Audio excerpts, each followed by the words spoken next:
আসলে সাহেবের গার্লফ্রেন্ড লুকিয়ে আছে। যদি আপনার বিশ্বাস না হয় তাহলে আপনি নিজেই দেখে নিন। মানে? কি হলো?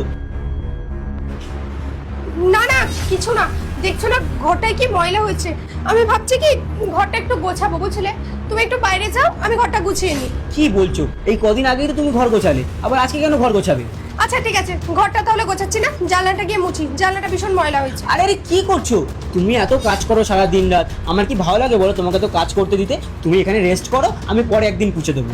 আচ্ছা ঠিক আছে, তুমি যাও ড্রয়িং রুমে গিয়ে রেস্ট নাও, আমি একটু ঘরে ঘুমাই। যাও। আরে আমি কেন হলে যাব? তুমি হলে গিয়ে এসি ছেড়ে ঘুমাও, আমি এখানে একটু কাজ করবো। আমি কেন ওখানে যেতে যাব? আমি বেডরুমে ঘুমাবো।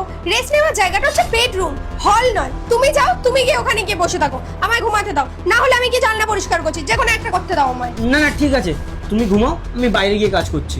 যাও।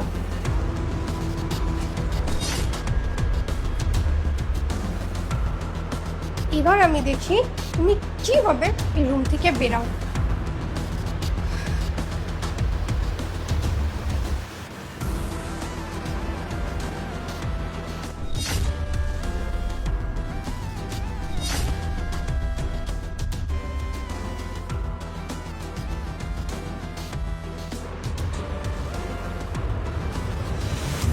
দাঁড়াও, কোথায় যাচ্ছ? কি ভাবছিলে আমি ঘুমিয়ে পড়বো আর সেই সুযোগ নিয়ে এই মেয়েটাকে তুমি বাড়ি থেকে বার করে দেবে? সবকিছু এত ইজি না?